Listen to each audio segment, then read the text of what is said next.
2018, and I will call this meeting to order. Lisa, will you please do the roll call? Present. Present. Present. Present. Present. Thank you. And I will now ask the Rotary Students of the Month to lead us in the pledge.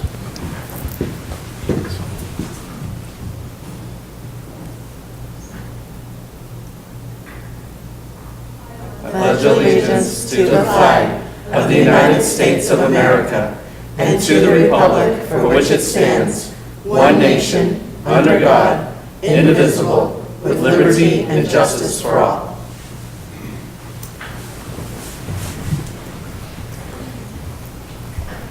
Thank you, ladies, because that's who we have as Rotary Students of the Month this month. We're now on to 1D, adoption of the agenda. Do I have any motions or changes? President Noor, I would like to pull item 6G from the consent agenda, and then we'll discuss it as a board. I also want to pull 6J. So From consent. 6G So G and J are- 6J, we will move to our 7. action items. Yeah. It should be, the first action. Well, they're the first two action items, 6G and 6J. Correct. So that's a motion from, I'll make the motion that we adopt the agenda, pulling 6G and 6J from the consent to action items. I'll second that. I have a motion and second. Lisa, will you please? Yes. Yes. Yes. Aye. Aye. By your vote of 5-0, we have passed, adopt the agenda, moving 6G and 6J to action items. We're now on to item 2, call to the public, but unfortunately, everybody in the audience is rather quiet today and don't want to talk to us. So we will move on to item 3, superintendent's report. Dr. Lopman. Thank you, President Noor. It's my pleasure tonight to talk with you about safety, service, and success here in Maricopa. And I have the clicker tonight. And so when we're ready to go, I will start. I'll just go ahead. The Maricopa Wells dance team had an amazing opportunity to perform a dance at the Diamondbacks game at the D-backs Dance Day. This was Maricopa Wells Middle School's dance team's 3rd year performing at this public event. The Arizona Diamondbacks Dance Day was the 23rd, so that was just a couple days ago at Chase Field prior to the game. The students also enjoyed the baseball game as the Diamondbacks hosted the Colorado Rockies. The Maricopa Wells Middle School dance team is comprised of 21 members and is under the direction of Miss Palm. I'm really excited about this performing arts group because it gives our kids such great confidence and poise in so many things beyond dance. So this was really cool to see them, see what great performance they had. On Saturday, September 22nd, the Maricopa High School Marching Band opened their competitive season at the Arizona Marching Band Association Millennium Show at Millennium High School. The band finished in 2nd place in the 3A class, finishing just ahead of a very good Verrado High School and trailing Chandler Perry. Based on judges' comments, the Marching Rams are off to one of their best starts in recent years. The band earned praise for establishing solid musical and visual performance fundamentals in the first part of the year, significant contributions from all sections of the band, and growth in percussion and color guard performance. Mr. Poor and Mr. Wagner are phenomenal directors, and the band staff as well, and they look forward to diving into the feedback from the judges and applying all of that information to the rest of their band competition season. So we look forward to that. A couple Fridays ago, the Maricopa Elementary School hosted its 3rd grade Parent Leadership Cafe. The 3rd grade Parent Leadership Cafe is a scholar-led event where all 3rd grade scholars planned and participated and shared learning around Covey's 7 Habits of Leadership. 3rd grade scholars invited family, friends, community members, and other dignitaries. Parents and community members were invited to the classrooms to ask scholars about their leadership roles and how they contribute to their classroom. Some of the leadership roles included classroom greeter, new scholar ambassador, line monitor, and phone manager. And phone manager, of course, is my favorite one as we work to elevate customer service standards in Maricopa Elementary. Scholars created their own scripts and helped decide on performances and songs to teach the habits. During this event, they shared how they integrate the 7 habits into physical dance and their classroom learning. Everyone enjoyed this event at Maricopa Elementary School. Very proud of everything they do there. It's always scholar-led at Maricopa Elementary. We have our first partner breakfast coming up this Friday morning at 8 o'clock. We have a really robust list of partners from faith-based to business to city officials to elected officials. We're going to highlight our AP programs and one element of our CTE, which will be the Air Force Junior ROTC. So our cadets will be there and Ms. Balt will be there to talk about the programming. This Friday. Another big event coming up, and we're doing lots of advertising in advance, obviously, is the next phase of our strategic planning coming up in November. That's, another 5-6 weeks away, but we're looking forward to continuing the conversation with the 100 plus people that helped us begin this conversation on August 29th. Before I conclude, it's important for me to comment on how well the staff at Maricopa High School managed their safety plan in response to a vague threat on social media. This occurred yesterday in actually a few districts around the valley. But at Maricopa High School, teachers, security staff, custodians, and administration did a beautiful job of balancing expectations for safety, compliance, and order with care and compassion. The procedural requirements and attention to detail were exceeded only by the personal and careful manner in which they were delivered. I know because I was there and I watched them with my own eyes. Actually, I was talking to Dr. Miller about this earlier, and Mr. Judd.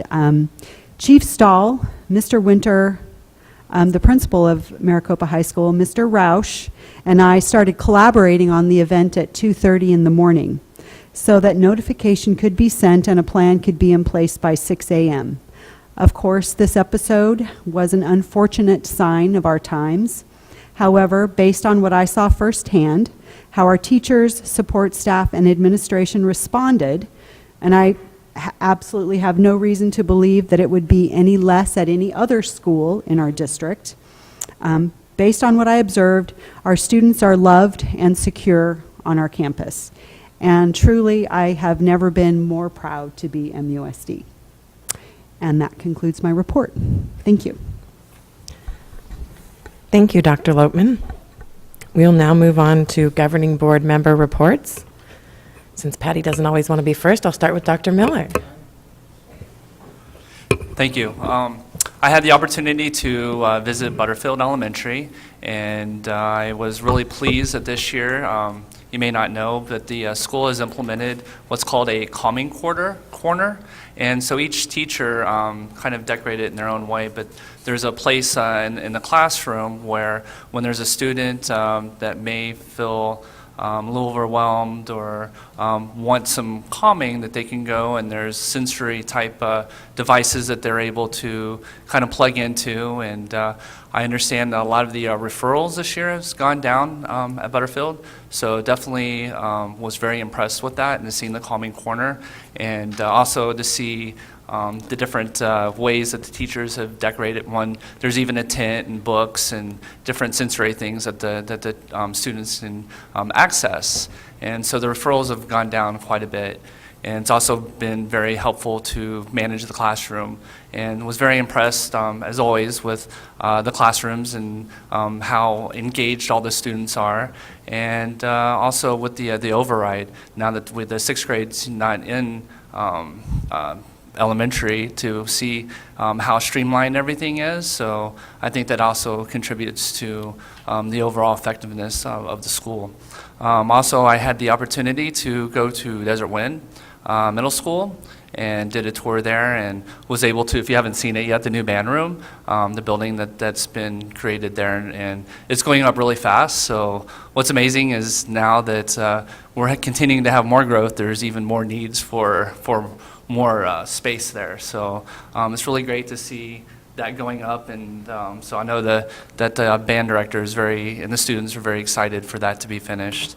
Then also I did attend the parent leadership parent cafe at Maricopa Elementary, and so that was really great. And there's a mini, if you've been to a leadership day, it's like a mini leadership day, and it's really great to see the scholars engaged with the parents, and also it's a great way for the parents to come in and see all the greatness that's going on at Maricopa Elementary, and a way to engage parents and continue to build our culture within our schools. So it's really great seeing that, and it's very successful. Thank you. Thank you, Dr. Miller. Mrs. Anderson? Thank you, President Noor. Homecoming was a blast. So it's been a while since forever since I've seen you guys, but it was a blast. It was a lot of fun to be an alum and see everybody there. So that started off after that meeting. I will be at the partner breakfast on Friday morning, so I look forward to that first official kickoff of partner breakfast. And then I do want to say, my son went to school yesterday, and he was extremely safe. And that was a big question, is, are you safe? He's like, Mom, I'm more than safe. There's police officers everywhere. So I just want to thank the high school staff, because it's not just Tuesday, but he truly does feel safe every day he goes to school, and I think that's important. So I just wanted to say, kudos to that and handling Tuesday very well. But he came home and he's like, of course I was safe. So that's a good thing. And then I wanted to kick off, since we won't have another official meeting until the 17th, actually. So October is Domestic Violence Awareness Month, which also includes teen dating violence and healthy relationships. So I just wanted to point out that's the whole month of October. Mayor Price will be declaring on October 2nd in the city of Maricopa, he's acknowledging October as Domestic Violence Awareness Month. And they will be lighting the front part of City Hall purple by the doorway. And then the Capitol, the governor is also going to acknowledge. It kicks off also on October 2nd, and he's lighting the Capitol purple Tuesday night, so I think that's pretty cool. And then we have, on the 21st is the Taste of Casa Grande, which again goes to our domestic violence programs, teen dating, all of it. So that's just a couple things wanted you to keep in mind. October is important. I know it's also Breast Cancer Awareness Month, so it's a pretty important month for women, young and old. So it's pretty incredible, and for the young men and older men who support us and get us through the daily trials. So I just want to acknowledge that. So that's it. Thanks, President Noor. Great, thank you. Mr. Judd? Well, fall break is almost upon us. For Maricopa anyways, for Mr. Judd's school, I have to wait an additional couple of weeks. But I do want to take that time in order to be able to conduct my school tours, so that will be the third week in October, and I'll be contacting Dr. Loatman to conduct my tours. I just wanted to say thank you to Dr. Loatman, in addition to the high school staff, for the speed and grace in which we were notified on everything that was going on, in basically through the whole first quarter, in terms of handling different situations in your first year. I want to thank you for the speed and accuracy with the way that you communicate with the board. Other than that, looking forward to the school tours in the third week in October, and I have nothing else to report. Great, thank you. Mrs. Cotray? Well, got to co-sign with a lot of what's already been said. Homecoming week was great. The Ram Fest had one of the highest attendance. The bonfire was huge. And the homecoming dance, they had sold so many tickets that they had to move it to the gym. And it was packed to get into the gym. It was probably the highest attendance homecoming dance that they had had. So it was really a lot of fun. I did sneak in just for a little bit because I forgot something, really.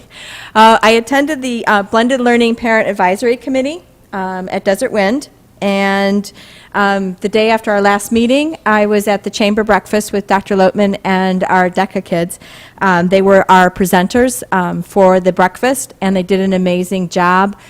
Just reaffirmed that we made the right decision as a board, and everybody is so excited for the future of Maricopa Unified School District, and our DECA kids were amazing. And so we got a lot of good things going on, and we're starting to get the word out, and people are starting to hear it and want to be a part of it.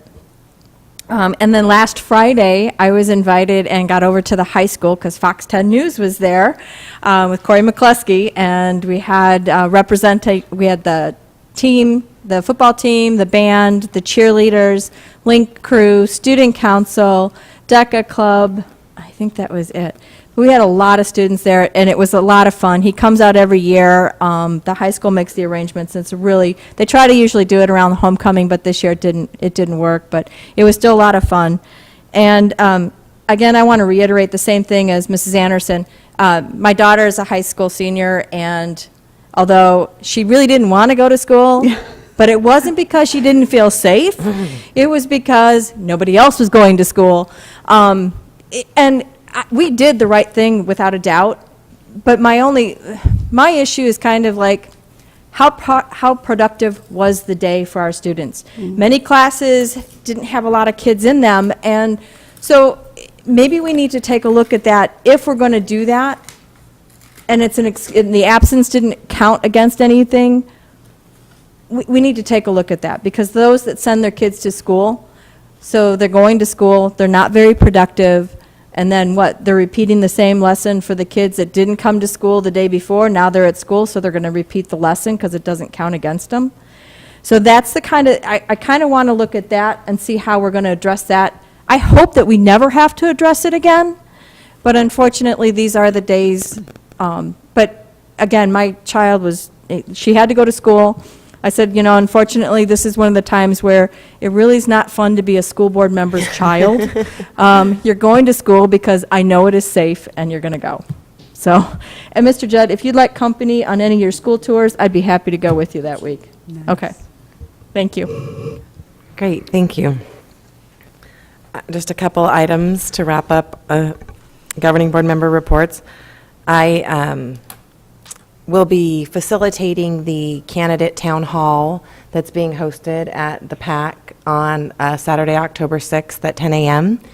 And it's a great opportunity to come out and ask questions of the people that will be on your general election ballot in November and find out their stances on any issues that are important to you, so the public can ask questions and get answers and get a better feel for the people, the names on your ballot, because I know sometimes that's overwhelming. I'm in politics, and sometimes I don't even know all the names on my ballot. So it's always great to get out and get a feel for that, because voting is so important. And again, that's Saturday the 6th at 10 a.m. at the PAC. And I also was able to participate in Ram Fest and Homecoming, and then the following football game the following week. But I do have to say, I'm just so proud of the students we have in Maricopa. And I put this on Facebook, but when I was at the Ram Fest with my 4 children, and we got back out to the car right before the bonfire because they need to go to bed, they're little children, and my car was dead, and one of my children had left the lights on, and my husband was out of town, and I didn't know what to do. I called a girlfriend, and she said, well, I have jumper cables, and I'm 15 minutes away, and I said, well, just come help me. And I opened my hood, and immediately 2 young men came over and said, do you need help? And I said, well, my battery's dead. And they said, well, we know how to fix it. We can jump it. We'll go grab our truck, and we have jumper cables.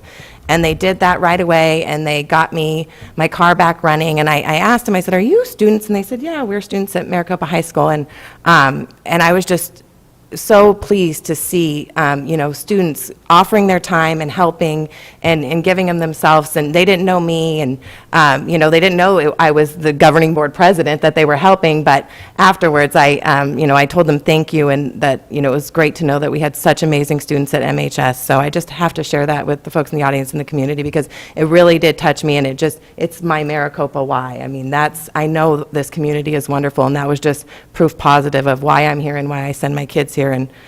and why I'm willing to serve on Wednesday nights. So, and other than that, like Mr. Judd said, I hope everyone has, all the teachers and students have a safe and fun fall break starting Friday afternoon. So 2 weeks, it'll be our first 2-week fall break. So that'll be interesting. Okay, we will now move on to item 5, information work study, and we have the Rotary Students of the Month, and Mrs. Alma Farrell and Mr. Roush. We're going to be presenting those, I believe. And Alma, I think your 4th student may have came in. I saw another student come in. I don't know.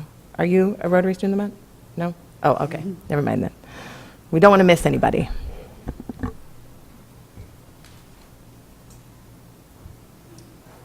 Okay, I'd like to thank you again and our new superintendent, Tracy, for allowing us to continue, Dr. Wolfman, I'm sorry, for allowing us to honor these students at our board meeting. I would also like to say you do have many students at Maricopa High School that are just aching to do public service and community service. If you had come to Kids Day, we had over 50 high school kids that came and donated their time, volunteered their time. And I was in charge of the kitchen, and I told them it was very important that they left that just as cleaner than when we got there, and they did. They just took such pride and everything. So we do have a lot of kids. Anytime I'm involved with them, they're just aching to do community service, and that, I think that is such an attribute for our students. So thank you for all that you guys do, including the staff. I'd like to explain to the students that are being recognized tonight that about the 4-way test. The 4-way test of Rotary is the things we think, say, or do. First, is it the truth? Second, is it fair to all concerned? Third, will it build goodwill and better friendships? And fourth, will it be beneficial to all concerned? That is our Rotary 4-way test. That is what Rotary is about internationally. So it's important that you know about this, because this is what you will write at the end of the school year in May for the scholarship application that we have. So that's what Rotary stands for. I would like to acknowledge some of the people that helped make this possible today. I'd like to, the staff that helped us is Mrs. Byers, Mrs. Rusinello, Mrs. Salaya, Mrs. Solasic, Mr. Wagner, Mr. Miller, and Mrs. Brown from Cabot. Thank you for coming tonight. I'd also like to recognize our students and their parents. I'd like to start with Cabot. Jocelyn, Tara, and her family members, John and Katie, are not able to come because they're at work tonight.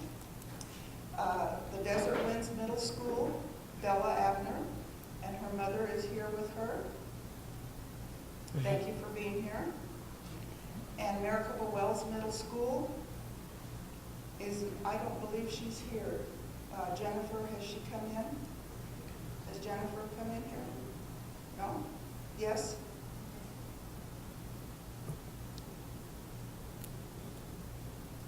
Are you not Jennifer Nigel? Okay, I'm sorry, I didn't get to meet you before, so please come forward.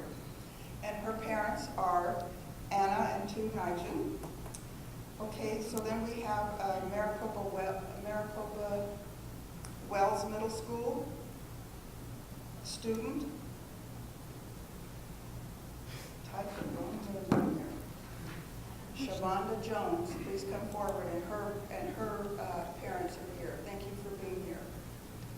Okay, I'd like to start first of all by recognizing Jennifer.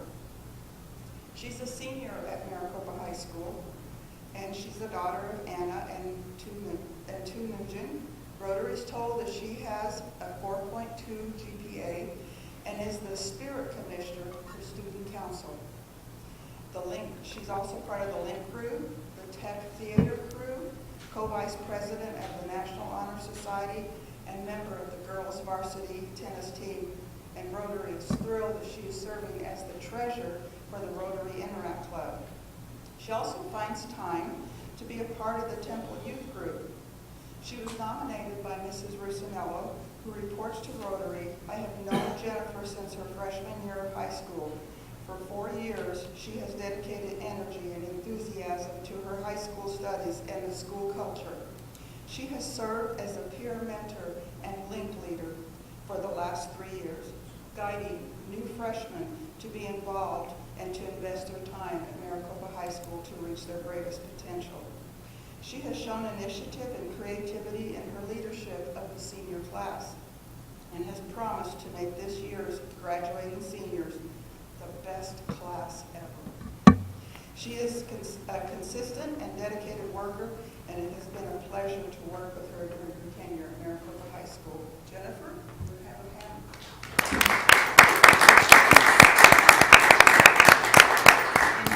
In your folder, you will find a letter written by us and a certificate and a gift card for you. Okay, thank you.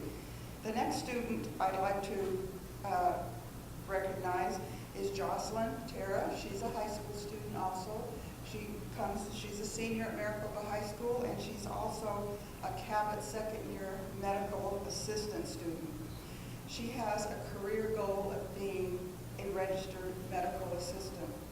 We're impressed that she has chosen a career goal already, and she's working on it by being involved in all of the Cabot activities, health occupation activities, which include HOSA, and serving as treasurer of that organization.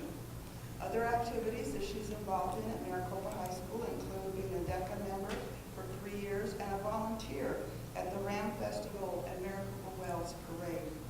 Rotary is very proud of your accomplishments, and we know your family members, John and Katie Amos, are too. Congratulations. Okay, the next 8th grader that we will recognize is Bella Ebner. Okay, she's an 8th grader nominated by the administration and staff at Desert Winds Middle School. She's the daughter of Mr. and Mrs. Ebner. Rotary has been informed that she portrays outstanding citizenship and is an honor student and a member of the band, and she participates in City of Maricopa classes and activities. Her teachers nominated her for this award and report that she is part of the blended learning program. It's reported she excels in the subject area within the program, and she goes above and beyond teacher expectations for a student. Her work ethic is an inspiration for other students in the class. It's also reported that she has completed the regional Future Cities competition every year and has been deeply involved, winning 3rd place and 2nd place in the state. She's also an active member of Desert Wind Symphonic Band and the DSPA dance team here at Maricopa.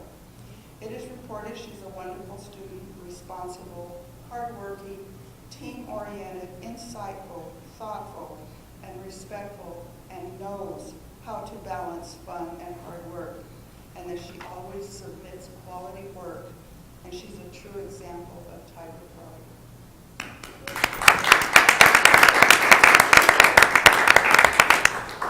Our last but not least student is Shavonda Jones. She's an 8th grader at Maricopa Wells and a very high honor student according to the staff at Maricopa Wells. She's the daughter of Levon Jones and Shannon Deafola and mom Sharita Morris. Rotary has been informed that Shavonda portrays outstanding citizenship and is an honor student with a current 4.0 GPA. And she is an honors ELA. I don't know what ELA stands for. Can you tell me? English language arts. So your principal felt that was something I should talk about, so congratulations. Rotary was informed that she's part of the following teams at Desert Winds: the drama, basketball, and track. It's also reported that she is a Panther ambassador. We've been informed that she's responsible, hardworking, team-oriented, insightful, thoughtful, and respectful, and knows how to balance fun and hard work, and that she always submits quality work. She's a true example of Panther Pride.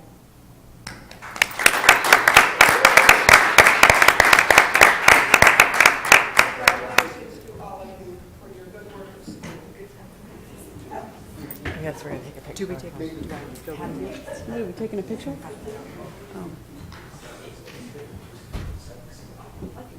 Thank you. I know, right? You motivated me to get them, so.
I won't tell her who my son is.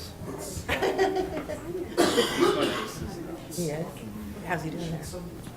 Well, he's detained. Oh.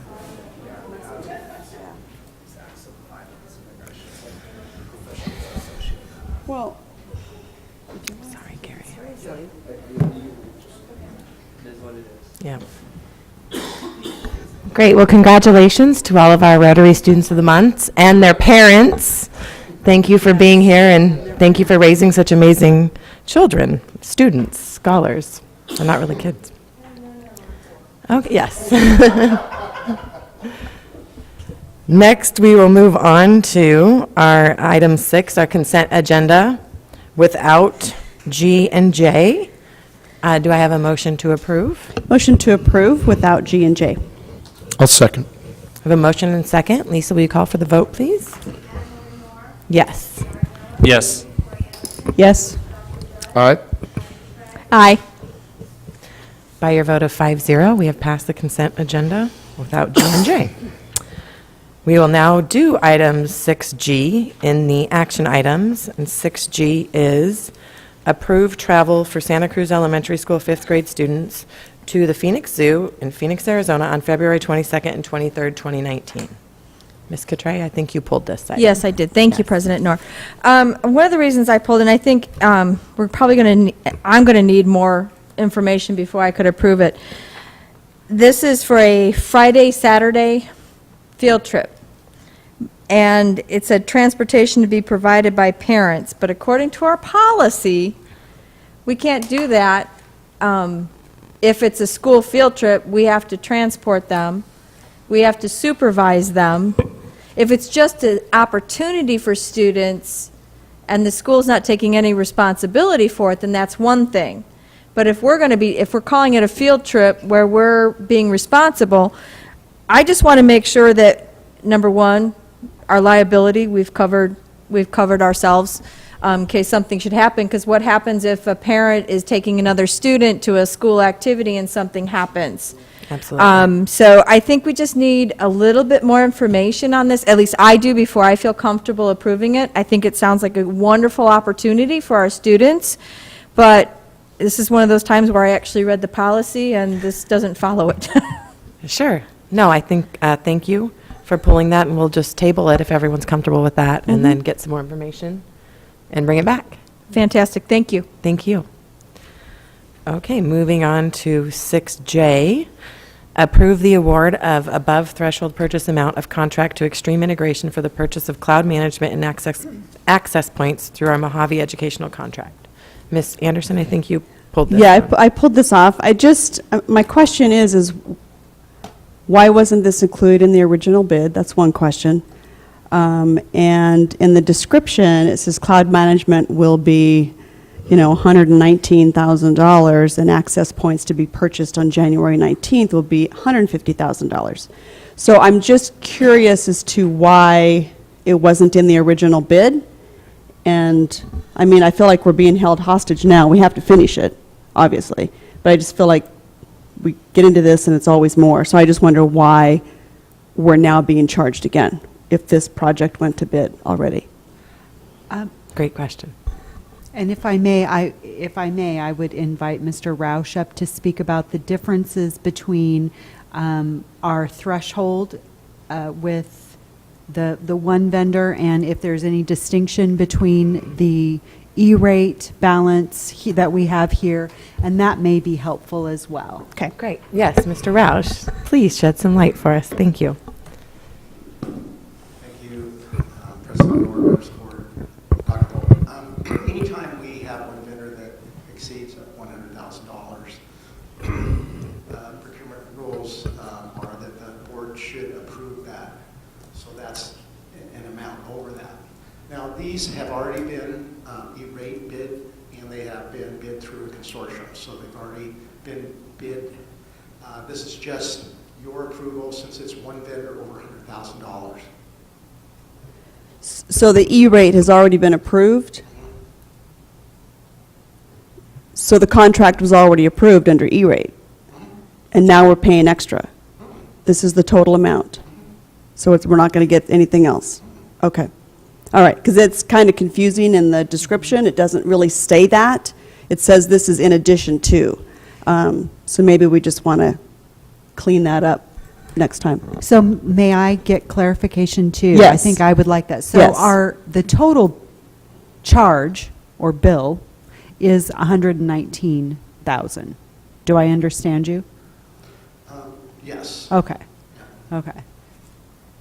So I think the $150,000 for E-rate is additional information. Okay. Okay. And definitely confusing.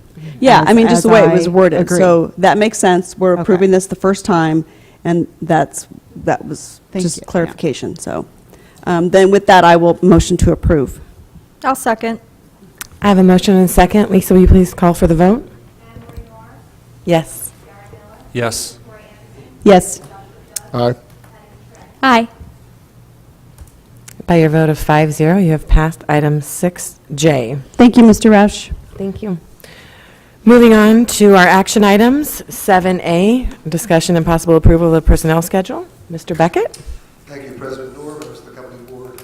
Dr. Lowe, you have the personnel schedule in front of you tonight. I'd like to make one clarification. To start off with, there were a number of questions about number 12. That salary, honestly, it triggered some issues in some people. We just wanted to reassure you, whenever I put salaries on here, I also want to figure in any additional employer-related costs. So the salary, actual salary, was reflected on the job description that was contained with the schedule. But then in addition to that, we have a responsibility as an employer to add about 25% onto that figure in order to meet the costs there. So that reflects that larger total there. And again, I apologize, I didn't make that clear. So that's with benefit, that's including the benefits. That's not just, okay. Right. Is it normal policy for us to post salary Yeah. with benefits? Yeah, we normally don't do that. It's really, I thought it was just usually salary. That's, But this is the cost to our Cost budget. to the district in terms of the way Right. we're seeing it. Right. but Yeah, still. they have the The posting only has the salary range, but then when he puts it on the personnel schedule, he wants us to know what our actual M&O costs will be. Correct, the budget Right. impact. Yes. And if I've not done that in the past, I will make that as a habit going forward. Yeah, and that's great. Thank you. Any other questions? yes, I still have questions. Go ahead. So, while I full-heartedly 150,000% support both of these positions, in the future, on the HR schedule, this is the first time I've seen this, can we list them separately? Because number 12 has 2 positions lumped in, and so it's kind of misleading on the salary total. That's one thing, just for future. And then on the facilities director, I think that's high. So, and I would like to see it because we need to prove to the public that we need this position. And to start out at the top is concerning me. I would like to see us get the position, and we can always come back and readjust the salary after. But I would like, I could swallow, 65 to 75 is the range, but the range as it's listed on the job description, in my opinion, is too high. So, and I've had this conversation with Dr. Loatman. I would like to see it start on this lower range until we prove to the public that this position is needed, and we can always come back to the board and ask for that increase like we've done on the communications specialist. So I just, like I say, to swallow it the first time is really hard for me, and that's just my opinion. I think that starting out that high is too high. I would like to see it start at 65 to 75 for salary range. I'm sure you guys did some research when you put this forth, so what? Thank you, President Nora, and I'm totally respectful and embarrassed of your concern. I did do a little bit of a salary analysis. I did a comparison. The latest figures that I had from 2016 were from the ASBO's administrative salary study they did. I compared all the salaries for facilities directors in the range of school districts from 5,000 to 10,000 students. We saw that median salary was for the starting position was right around $67,000, I remember. Again, that was 2016. We've seen some substantial increases to our salaries here in the district.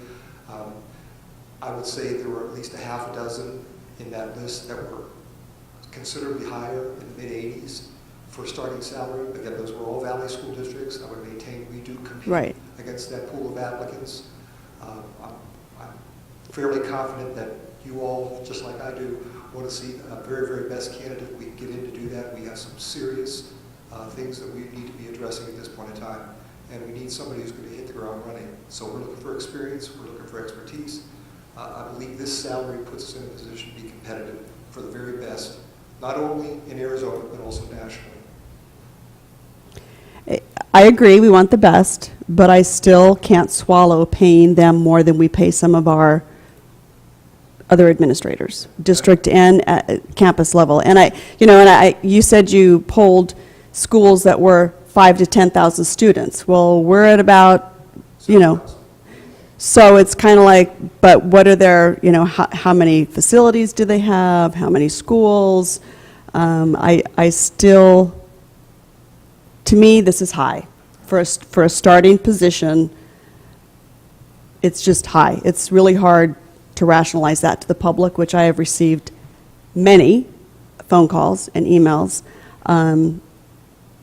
I just feel this is going to add more to our Auditor General's report saying that we overpay our administrators. And we just don't need that headache. I don't need that headache at the grocery store.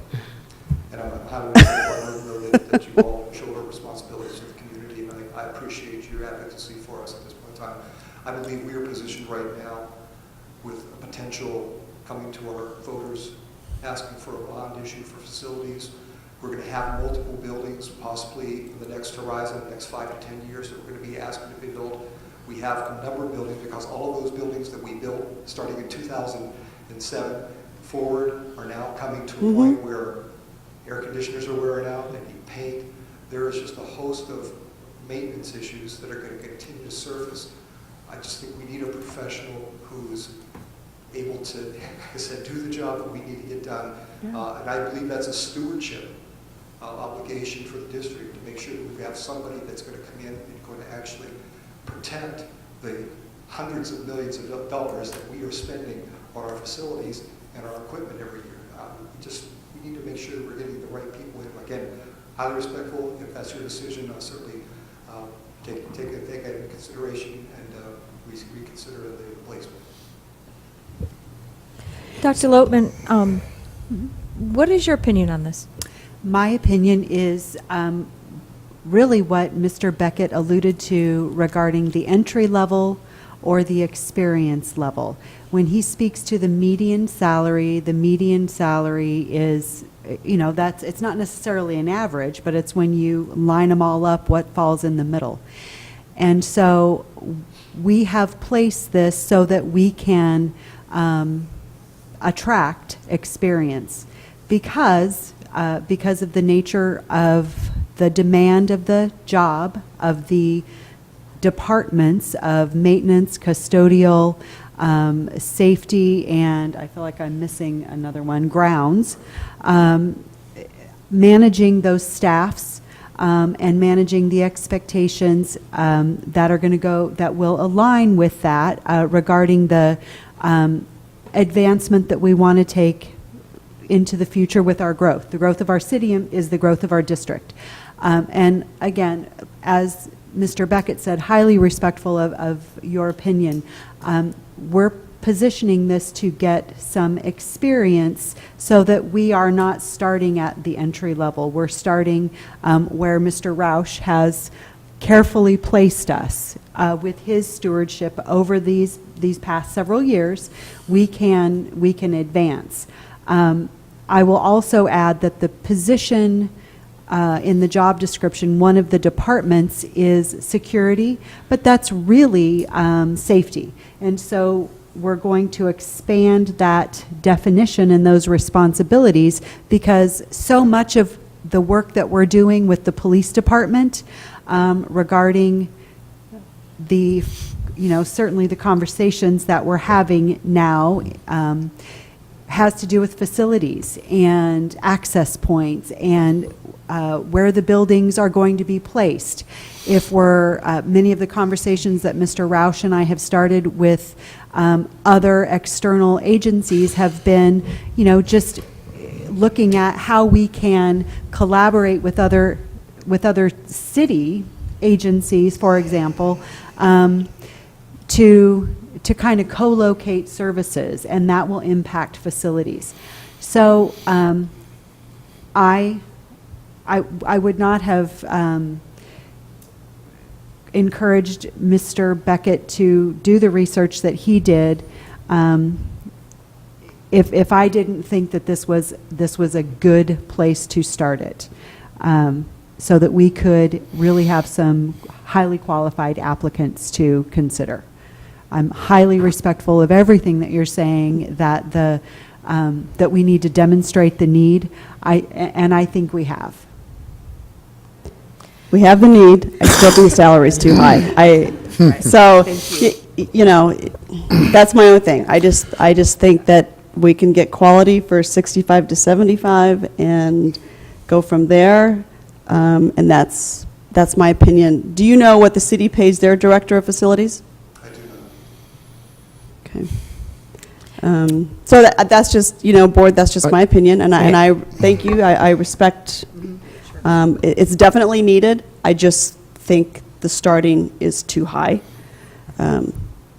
That's my only issue. But I do have a couple of other. Do you have something else on this topic? Say, yeah. I have a couple more. Yeah. On HR schedule, but go ahead. The respect goes both ways. That goes Right. without saying. And we all, you know, we respect each other's Absolutely. opinions. But I think that there is, as Tori said, there's a lot of pushback that I got from both community and staff in terms of the starting salary for this position. And obviously, we're here, you know, representing their interests as well, not just leading the district forward. So there was concern for that number.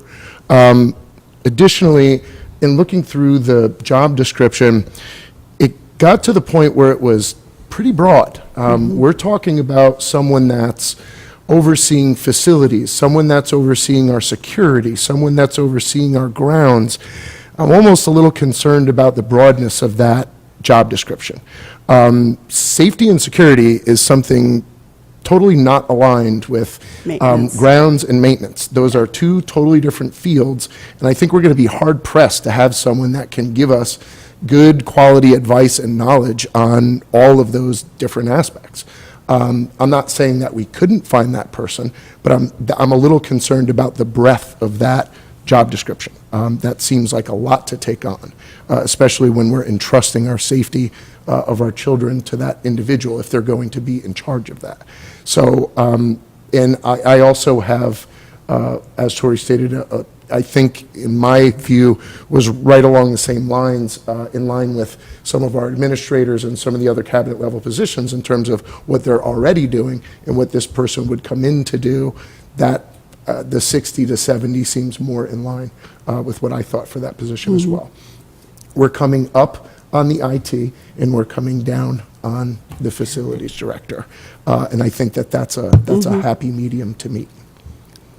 Yeah, because we did increase the media communication specialist, which we found was needed, but, so, you know, that, I just, like I say, thank you. I mean, it's the same concerns. The way that you look at it, now that you've brought it up, it almost looks like an assistant superintendent job. And for that salary, maybe that's what we need to look at. I mean. Well, that would be a good deal. That Well, would be a bargain. still, I'm just, like I say, I don't know what your time frame is to get this approved, but I'm not comfortable with that salary range. So, and because it's lumped in with the communications director, if we tabled it, it would be tabling both of those. It's not. No, it's No, not lumped in. separate. It's not a lumped separate in. item. No, it's 12 not. says No. It's a separate item. operations, facilities. No, it's one. No. No, those are separate. Oh, never mind. Yeah, Okay. Yeah. it's the next one down. Okay. Yeah, I was thinking. Communication I was looking specialist is at, I was 31. thinking 31, yeah. Yeah. But anyway, if you're going to vote tonight, that's fine, but Dr. Lotman, in true respect, and Mr. Beckett, that's too high. And I've got to be good stewards of what we spend, I mean, we've got teachers, and we've got principals, and we've got everybody that needs raises.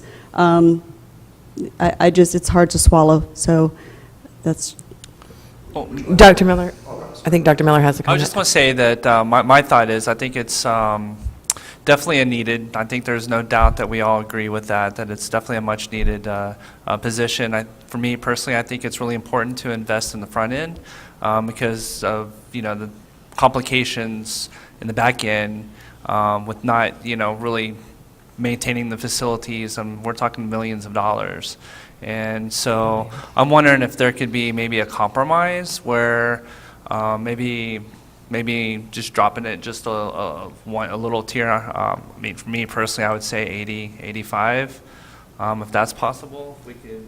If that would be a compromise. even that's too high. It's got to. That's already at the top line that It's got to be being- within yeah. a range, one Yeah, of our like ranges 65 that we to currently 75. have for directors, that are director positions, because we have different categories of what the ranges are for our admin. And so Right. that's in level C, which is the salary range from 76 to 89. I would like to comment on the fact that, you know, we started out with that communication specialist in the position and the salary range that we had offered, and we weren't able to fill it. And it's one of the reasons why we had to up it. This is important. It's like putting the infrastructure in for our future. And I'm in agreement with Dr. Lotman and Mr. Beckett that we have to put forth that investment to get a quality person. And as far as like security, I don't think it's necessarily like the security guards. I think it's like putting in place Well, the that's- security, that putting in place like the buzz-in locks, Cameras. the cameras on the fences, making sure that all that stuff is working, which would fall under maintenance. We're getting to the point now where we've all seen it. Things are starting to fail on our new buildings that aren't new anymore. And we need to be able to, when teachers and staff members put those school dude requests in to get the stuff fixed, that it's getting fixed. And when we had this position many, many years ago, and the person left, and so we weren't able to fill it because of budget cuts, those responsibilities were put on somebody else. And we've grown too big, and we're going to continue to grow. So I really think that justifies this position. And I think, you know, in order for somebody to make that 89,051, they got to have like 5 stars on every one of these qualifications. Thank you, Mrs. Cotray. And Gary, I want to just follow up on what Mrs. Cotray said, just to clarify, because I understand what you were saying, but all of our salary ranges have to coordinate with an executive level. And so we can't just create our own, unfortunately, or fortunately, I think, because we wouldn't want to do that for every position, but we can't just create our own range as a board. It has to be based on the, so this is an exempt administrator compensation plan level C. Then, if the board doesn't want to vote to approve this, then they would have to go back and classify it as something lower to bring that salary level down. So it's just not as easy as saying, oh, let's just, Right, so not the like our, salary- yeah. Right, so the salary range is C, It's exempt administrator plan level C, salary range, and yeah. then so B is... Well, B would be higher. Higher, so then it would be D. So D is, I'll give you that range. Director D would be 66,150 to 72,450. That sounds. And then, That Mr. Beckett, I sounds think you wanted right, to yeah. propose something. I was just going to offer that information. Oh, okay, well, thank you. So I would like to ask if we could table that to entertain looking at Class D and how that would change the job description. But that's just if the board, obviously it's a majority vote, but I would like to see 12 tabled and pulled off until we can look at what Class D would be and how that would change. I just had one more question for Mr. Beckett. In terms of safety and security, you were talking about within that job description, it was just for facilities, safety and security, or would that include being in charge of personnel? Personnel, too. Thank you, Member Judge. If I'm understanding what you're saying, so like the high school security guards, no, those would still remain under the control of the high school administration. Okay. For supervision. Okay, I just wanted to double check on that. If I could just speak briefly, we have started a recruitment process prior to the board's, consideration of this position because we saw an immediate need. Again, if the board makes a decision tonight to table this for another 3 to 4 weeks, again, it's just going to push further down the road. Again, I'm not pressuring anybody. That's not why I'm doing it. But I think there's some options we could look at if we decide we want to move forward for approval of this tonight. Yeah, we don't have another meeting until the 17th of Correct. October.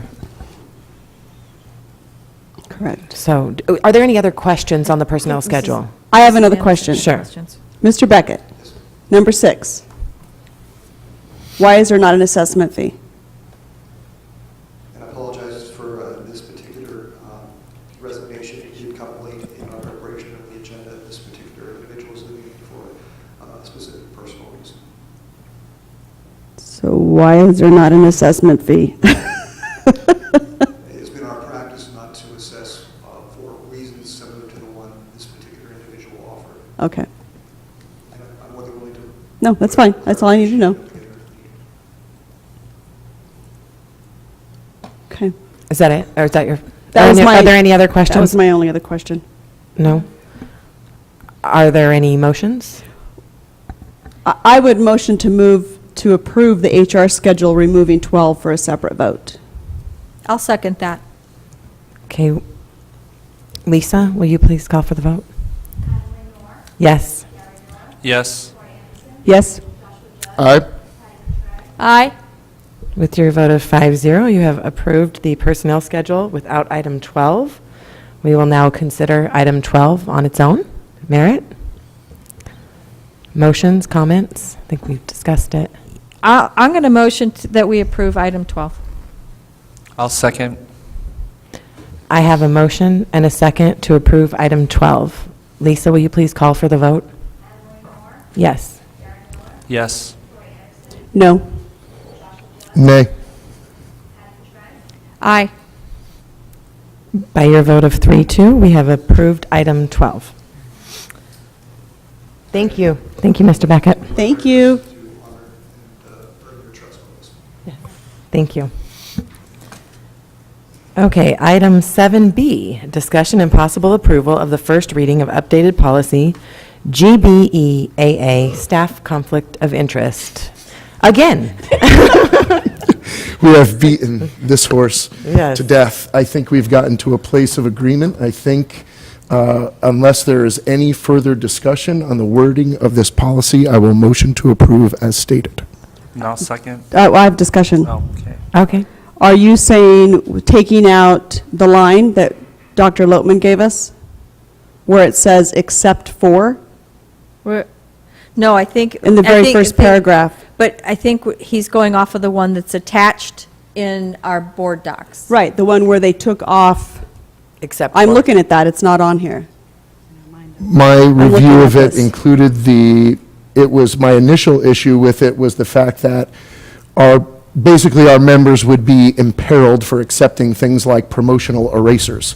And I wanted to make sure that that wasn't going to Oh, be the that's done at case. vendor That's been relations. fixed. Okay. If anyone has additional issues with that policy, then I'm open to discuss, but that issue for me has been sufficiently disposed of. So my issue is, we're on GBEAA, Yeah. right? Yes, we are.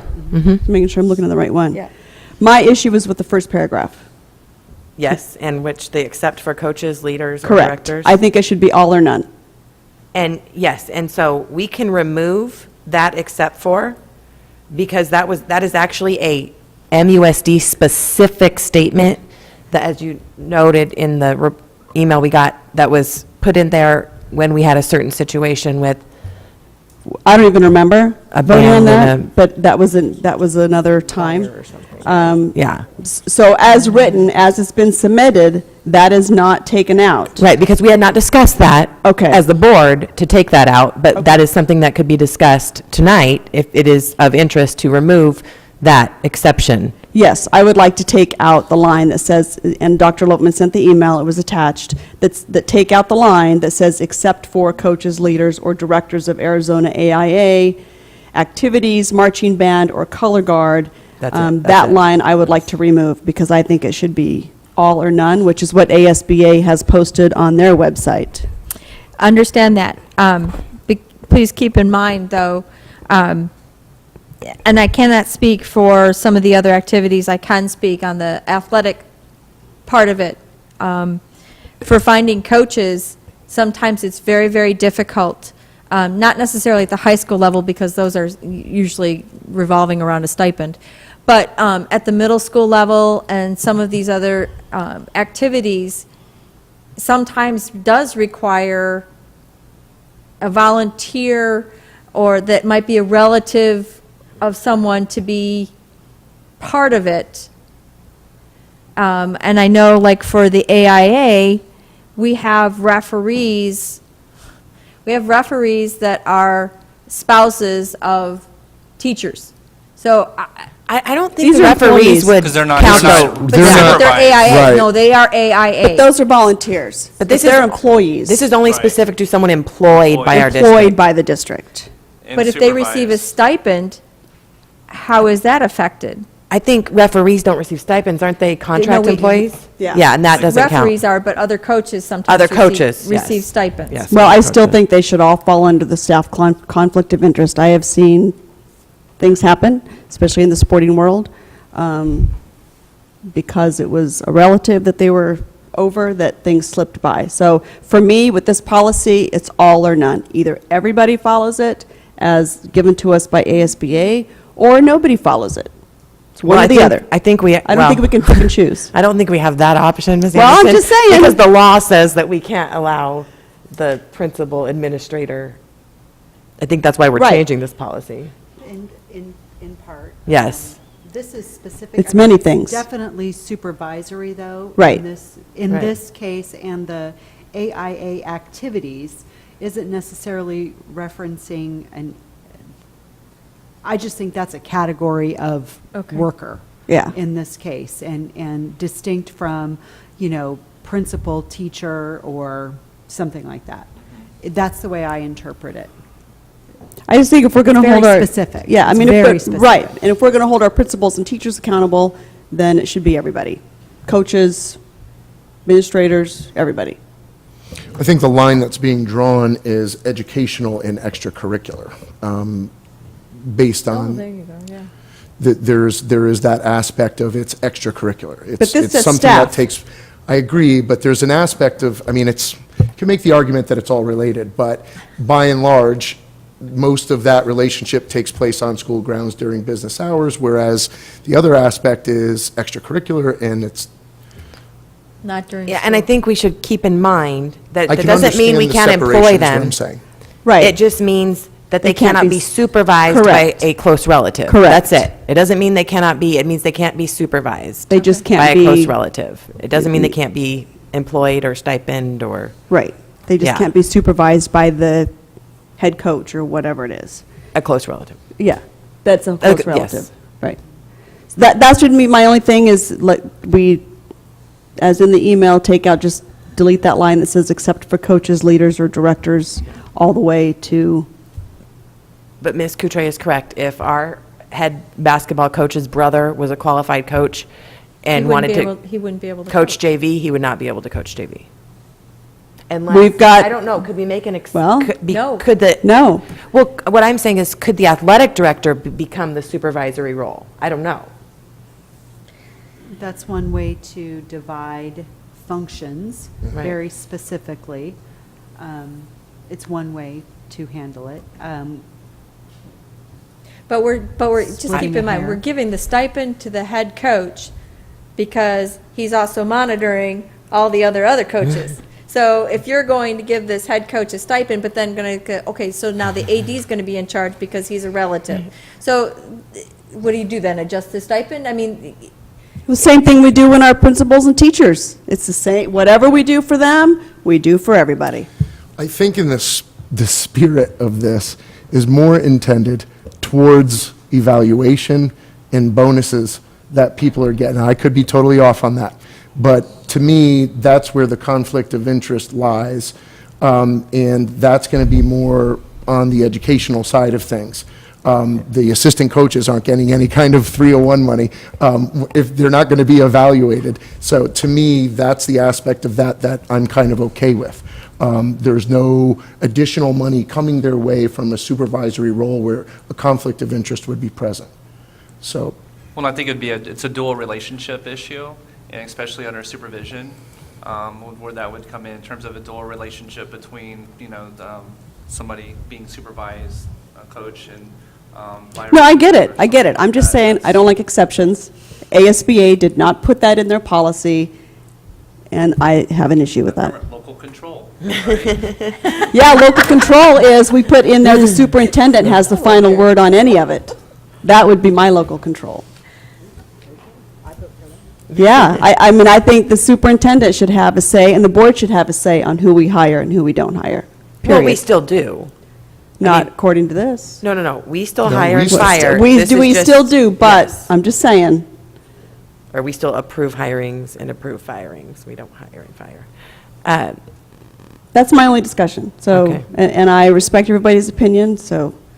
I just don't want to create more of a mess with I don't what we wanna- already have established. I mean, how many coaches do we I don't have? want to tie the hands of our other, for the extracurricular. I don't want the, co-curricular. exactly, I don't want this ended up limiting now coaches and the people that are turning out to support extracurriculars, because this is going to end up causing an issue. I just don't want to tie anybody's hands. But how many do we have that actually have siblings or spouses that are assistant coaches? I don't think I can answer that. I mean, it's probably a small, I don't know of anybody right now. I don't know, I'm not familiar enough with those relationships yet. I mean, good discussion. I mean, we can take a vote. I said my piece. Oh, you're right, we do have a motion. Well, Yeah. And a second. And don't a we? second. We do have a motion and a second, okay. but it was as it's written, not with removing Yeah, those. yes. So is this something that, maybe we could get more information from, like Jake, to find out, would this tie his hands? How would it affect our band? If we can find that out, and then we can bring it back, and if it's not going to affect them, then we can always bring it back and strike those words. Would there be an immediate impact? Yeah, Right. Sure. because we've already got a motion and a second for how it's written now. So now we'll need a motion to extract the No, original we, motion. No, you can,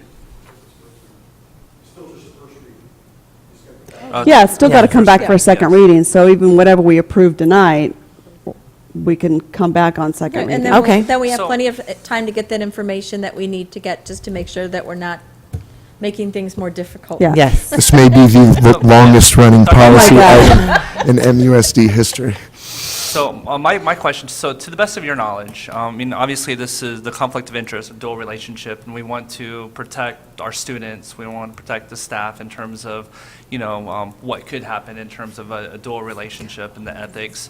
But to the best of your knowledge, are there any types of, I don't know, pinpoints or a history that you know with coaches and leaders and directors in terms of conflict that could create with dual relationships? Not in my tenure here in the past 6 months regarding this AIA exception. But I think my recollection is that this was voted like 7 years ago, and I'm sure there was probably a very valid reason to bring up this discussion, and I just, I don't think that situation still exists that was specific at that time. Right. But we could take a moment, if you, depending on how you decide, we could analyze those different relationships through this lens, working with our athletic director, it's not, well, this is just AIA. No. That's Well, one of marching them. band or color guard. Yeah. It's AIA. Coaches. Coaches. Yeah, so coaches, Yeah. leaders, or directors of AIA. Oh, yes. Activities, So it's all marching specific to band, AIA color activities. guard. Yeah. So we're really just talking about a Athletics. very Yeah. Right. limited, it's not necessarily going to be the drama club that we're Right. talking about. This is a Should it be? very. I know, And maybe we should add I it. hope I didn't just open up a whole nother. Yes, you can of worms. Well, no, they are not accepted. So drama club would fall under, because that's an exception. So that, Just anybody saying. outside of the exception would fall under the supervisory rules, which say you cannot have a supervisor family member. Yeah. So right now, we have a motion and a second to approve it. It's got to come back Yes. for a second reading. We have plenty of time to get more information so that if it's not going to affect anything, we can go ahead and strike that sentence. Yeah, at the second read if we have to, Yes. and then do a follow-up Yeah. second read. Yeah. Absolutely. I would So So, where I was going with my Call for the question, vote. I don't feel like I finished. So Sure. then, so back to the best of your knowledge, this is your first experience because MUSD is not only the only one that has this in policy compared to the rest of the state, correct? It's unique to MUSD. That line. That line. That line. yes. And so do we know the spirit of why that was put in the beginning? It probably had to do with years ago, there was a wrestling coach that wanted to hire his brother. There's a lot of stuff. There's a lot of, and it had to do at a time when Patty and I first came on the board, and there were other administrative issues in 2011 that, like I say, I don't remember this coming to us to add that, so it may have been Lots happened. Oh, okay. slipped in there. Okay. So, good discussion. That's all I'm going to say. So But- board, we have a motion and a second. Yeah. And the opportunity to fix it on a second reading. So I'm going to ask you just Lisa to call for the vote, and then we can go forward. The only thing is that President Nor, when we put this back on in the next meeting. Needs to be on please- the action item. Yes. Yes, Yeah. Thank you. absolutely, not a consent. Correct. No problem. Yes. Yes. No. Aye. Aye. By your vote of 4-1, you have approved the first reading of GBEAA. On to item 7C, discussion and possible approval of the first reading of updated policy DJ purchasing. And if you've read this, this is to comply with the new state statutes on purchasing. I'll motion Thank to you, approve. Cindy. I'll second. I have a motion and a second. Is there any discussion? Right. Lisa, will you please call for the vote? Yes. Yes. Yes. Aye. Aye. By your vote of 5-0, you have passed the first reading of policy DJ. 7D, discussion and possible approval of the first reading of updated policy DN, school properties disposition. Go ahead, Mr. Judd. I am gonna raise it, although that last policy took a lot out of me, so I'm not sure. I do have to raise this issue, and it's for this policy and the following. There seems to be a trend of inclusion in these policies of a distribution of public schools' wealth or holdings specifically to charters or private schools. And I just wanted to raise it so that the public's aware of it. It is a clear agenda, and it is being borne out in policies that we are forced to review and basically push through, and I have to say it that way. But I don't want the public thinking that it's going unnoticed or that we agree with everything in these policies. We're bound to them to a degree by state law. But I do have opposition to what's in here. There's a specific line saying that if we are to get rid of particular items in our stores that we want to eliminate, we no longer have a use for, that they have to specifically go to a charter or a private school. It states that clearly, for whatever reason, it should just say school district or other school, but it very clearly says charter or private school. To kind of, I don't want to jump the gun too much and going on with the next item, but in an explanation to state why I am making this issue, there's also, you know what, I'll just wait till the next item and bring that up. Okay. But, Mr. Judd, it only says may. It doesn't force us May sell to. Say used must. equipment. Yeah. Right, We but don't even have to sell used equipment. But again, it's the wording of including charter and private. And private. Why would it not say, why would Or it not public, include yeah. a public school district there? Or Any- or a church, Exactly, or exactly. anything else. It says very specifically charter and private. So I have an issue with the way that these are being worded, and I feel that this agenda is coming down the pike, and it's just an avalanche in a clear goal to transfer what we have. And with the voucher expansion program coming, I see a very clear connection between those things. So I just want the public to know that the board is aware of it, that we see it, and it's a part of the process, but we are aware of what's being written into these policies. Would you like to reluctantly make a motion? Well, can we take, Mike, well, I have a After question, that- though, on that. Can we take that out, though, and That's, ask our well, attorney? and that's what I was going to raise, if there is any way, I know that this is state law, and It's a but, state statute that we have to comply Yeah. with. okay. Yeah. Is there any way through legal means that we can make the wording on that more difficult by adjusting our policy? Because that's what the state statute was about. I mean, we can ask, if you would like, we can ask the lawyers. I would like. No, I'm saying, I'm And I would like not- know to. it's- Yeah. I know it sounds like it's making mountains of molehills, but it's just a little pushback to say, we see what's being written into these policies and we have issue. Yeah, so we can ask the lawyer if there's a different way to word our policy to I mean, comply all it with could the say is statute. Other schools. Yeah, so we can ask that, absolutely. Yeah, Now, and that's now the under- statute may have said we have to specifically say, but we'll come back and let you know. But as we know, in the past policy, is this ASBA's written Right. thing, or I is just- this one that exactly. we adjusted? It's like And now, I want to know now I our want to legal means to be able know to push back against. exactly Right. what ASBA sent us. Well, this is from ASBA. So was the other one, the Right. one we just got done discussing. And the next one. But the one we received was not ASBA's, that we had added worded. But that was added from words. prior. I mean, I'm we just had saying. had that from prior. That was our current policy.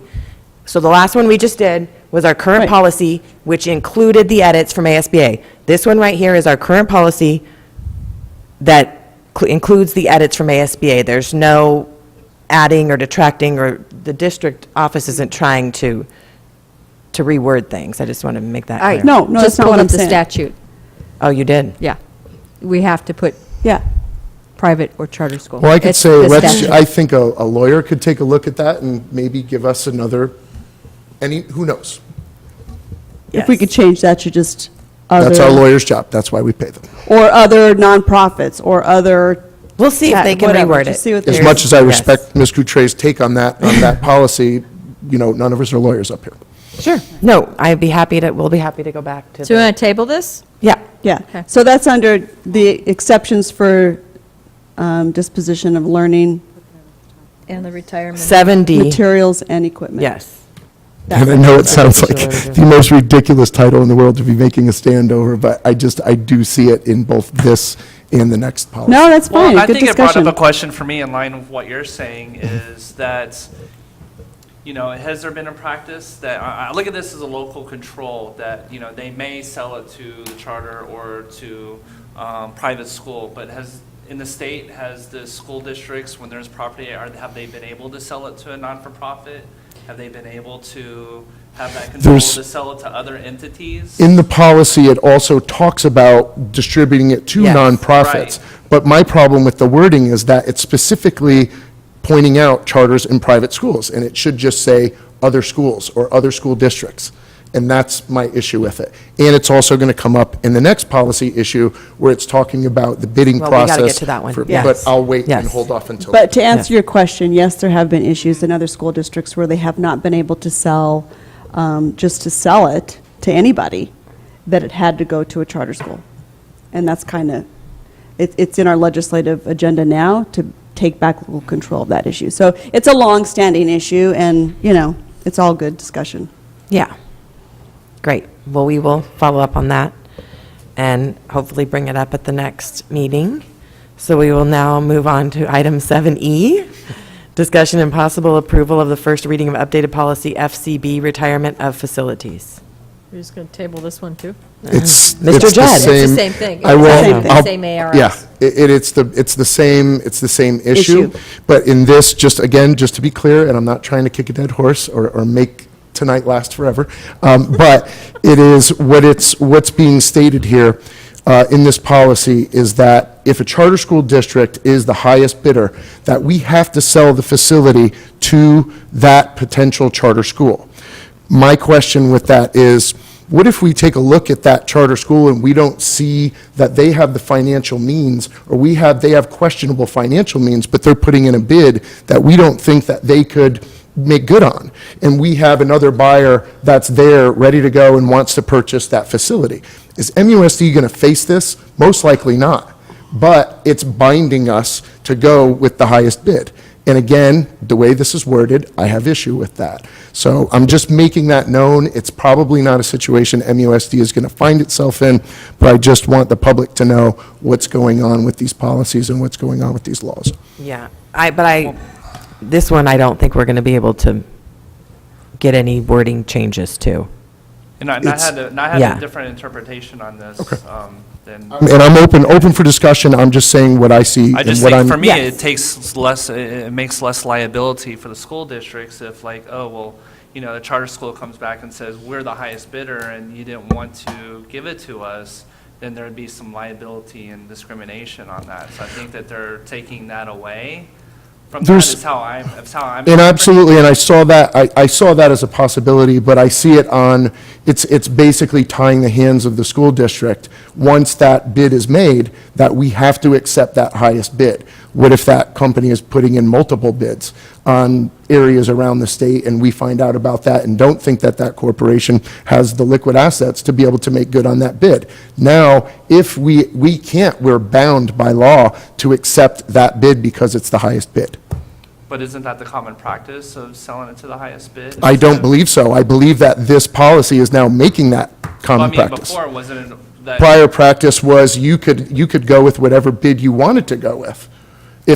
Because otherwise, what's the need for the policy? Why is the policy declaring that you have to go with the highest Right. bid for that charter school? So let me give an example, Dr. Miller.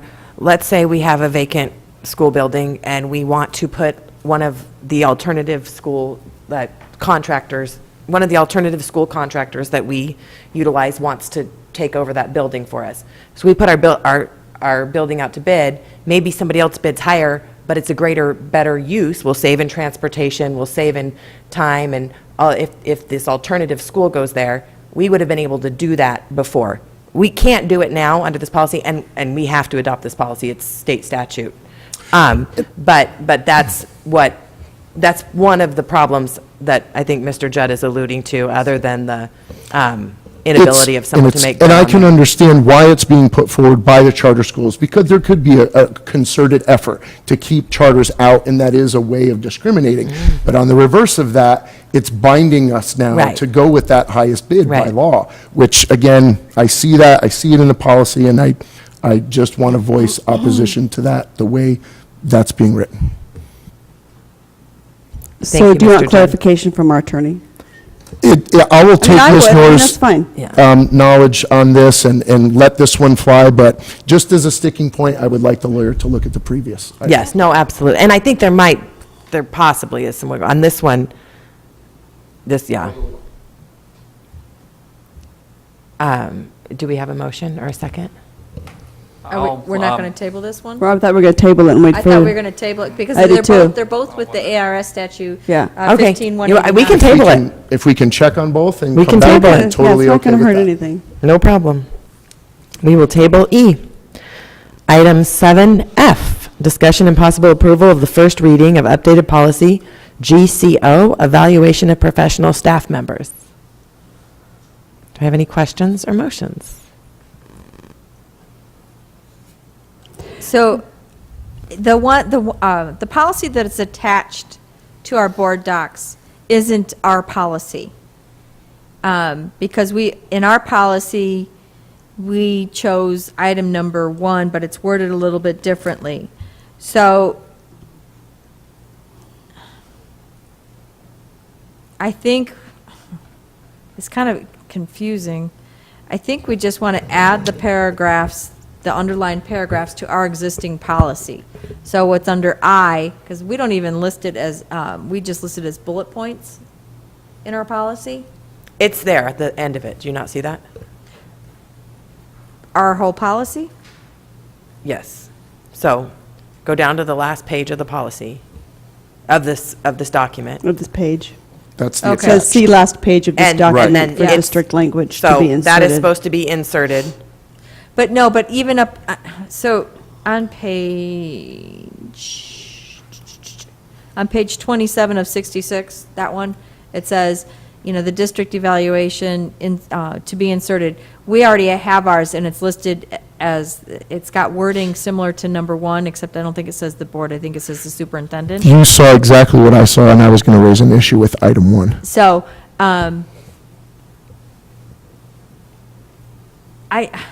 this is so confusing the way. I agree. It is. This is sorry, confusing, and then with what our district has, and that's why I'm like, why? Item 1, the issue, and to Patty, I think this is what Patty's referring to, where in item 1, down the bottom of page 27 of 66, where it reads, "The board shall describe performance improvement plans for teachers designated in the lowest performance classification and dismissal or non-renewal procedures pursuant to section 15536 or 15539. In my view of that, is that the board's role? No. In No. our current policy, it says no, it's the superintendent That's or designated. right. I don't see in any way, shape, or doesn't- form how that's the role of the board. Policy or in our current, In our current policy, if you pull up on our policies, this in GCO, ASBA? Mhm. you're going to see that we don't have item 2, it's item 1, and it says the superintendent.